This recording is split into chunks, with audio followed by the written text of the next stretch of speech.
प्रश्न किया था परतवाड़ा में।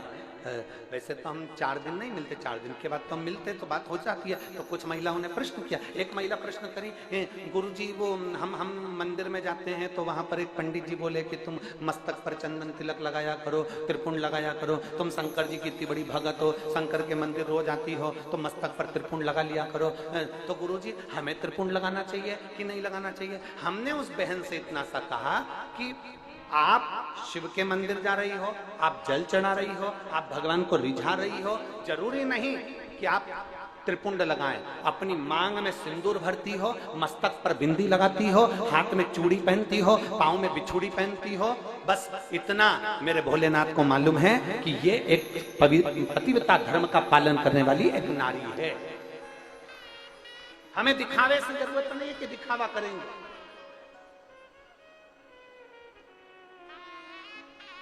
स्त्री मस्तक पर बिंदी रख, हमने पहले भी कथा में कहा, 2 चीजें हमारे राष्ट्र को मजबूत करती है, एक नारी के मस्तक पर बिंदी और एक जिह्वा से निकली हुई हिंदी। ये हमारी भारत की सभ्यता को मजबूत कर देती है, हमारे सनातन धर्म को मजबूत कर देती है। एक मस्तक की बिंदी, किसी व्यक्ति में दम नहीं है कि नारी के मस्तक पर बिंदी है और उसको वो अपशब्द कह दे। हाँ, कोई बिंदी नहीं लगाया, कोई अपने फैशन के कारण बिंदी बिंदी कुछ नहीं लगा रहा, बढ़िया आराम से घूम रहा है, तो लोग उसको अपशब्द कह सकते होंगे। पर जिस नारी के मस्तक पर बिंदी है, मांग में सिंदूर है, उस नारी को कोई अपशब्द नहीं कह सकता, कोई उंगली नहीं उठा सकता, उस नारी पर कोई आक्षेप नहीं कर सकता, उस नारी पर कोई कमेंट्स नहीं कर सकता। किसी की सामर्थ्यता नहीं है, क्योंकि बिंदी में इतना दम होता है, बिंदी में इतना दम होता है। जिह्वा से निकलने वाली हिंदी और मस्तक की बिंदी। हम निवेदन करेंगे, तिलक की जरूरत किसको है? हम निवेदन करेंगे, त्रिपुंड की जरूरत किसको है? हम निवेदन करेंगे, मस्तक पर तिलक धारण करने की जरूरत आज के नवयुवक बेटाओं को है, आज के नवयुवक बेटियों को है। तिलक की जरूरत आज के युवाओं को है, आज के भाइयों को है, जो मस्तक पर तिलक भी नहीं धारण कर।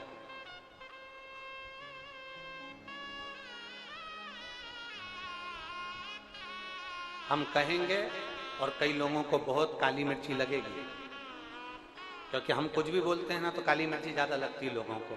सत्यता की बात कहें ना, ब्राह्मण कुल में जन्म लेने के बाद, ब्राह्मण होने के बाद, यज्ञोपवीत होने के बाद भी लोग यज्ञोपवीत को लपेट के खूंटी पे टांग देते हैं और कंधे पर धारण नहीं करते। ये स्थिति चल रही है और व्हाट्सएप पे ज्ञान देने बैठते हैं, महाराज जी ने ये बोला, महाराज जी ने वो बोला, और मालूम पड़े यज्ञोपवीत कंधे पर होना चाहिए तो यज्ञोपवीत को उठाकर खूंटी पर टांग देते हैं।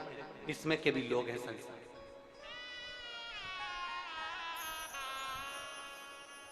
एक यज्ञोपवीत को हम कंधे पर नहीं डाल सकते, मस्तक पर एक तिलक नहीं लगा सकते। मत लगाओ त्रिपुंड, तुम्हारी मर्जी पड़े, कंकु का तिलक ही लगा लो, एक बिंदी लगा लो, एक चंदन की बिंदी लगा लो मस्तक पर, बहुत है उतना।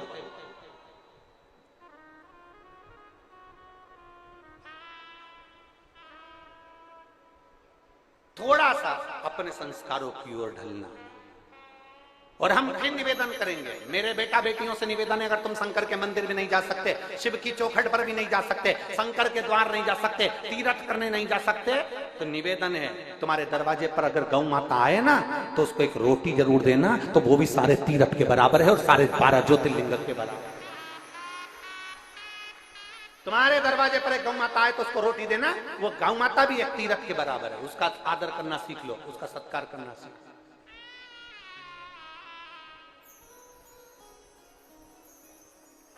जो गाय को डंडे से मारता है ना, वही गौ माता अगले जन्म में बहू बन के आती है और डुकरिया तेरे को खूब दोचती है। जिन सास बहू की आपस में नहीं बनती हो ना, जिस सास बहू में बहुत झगड़ा रहता हो, तो समझ लेना, सास जान लेना, अगर तेरी बहू तुझे रोटी नहीं दे रही और सही से व्यवहार नहीं कर रही, तो समझ लेना अगले जन्म में ये समझ लेना कि ये गाय थी और तू घर की मालकिन थी। ये दरवाजे पे आती थी और तू रोटी एक बार देने के बाद वो फिर आ जाती थी, दूसरी बार तो तू डंडा लेकर बैठ जाती थी। इसलिए बहू भी एक बार चाय देने के बाद दूसरी बार गुर्रा के देखती है। वो भी घुर्रा के देखती है। एक बार चाय देगी, दूसरी बार तुमने बोला तो घुर्रा के बोलेगी, एक बार दे देगी, दूसरी बार घुर्रा के बोलेगी, एक बात का जवाब सही से देगी, दूसरी बार घुर्रा के बोलेगी, क्योंकि तुम भी ऐसे ही थे, एक बार रोटी देते थे, दूसरी बार डंडा लेके बैठ जाते थे, हट चल कहां से आ गई। घर के लोगों से कहते थे अभी तो आई थी, अभी तो रोटी दी थी, भगा इसको यहाँ से, डंडा लेके बैठ गए, चिल्ला चोट कर दी, एक लोटा पानी भर के लाई और डाल दिया। जैसे हम बाथरूम में गई, पानी भर के लाई, गाय माता पे डाल दिया। बहू ने देख लिया, गौ माता ने देख लिया, मैं भी इतनी बहू बन के आऊंगी, रुक जा, चाय में दूध मैं पीऊंगी और पानी तुझे मिलाकर पिलाऊंगी। तूने एक लोटा डाला था, एक लोटा में भी चाय में पिलाऊंगी, जा जा जा। मत बुरे कर्म कर बंदे वरना पछताएगा, भगवान की आंखों से तू बच नहीं पाएगा।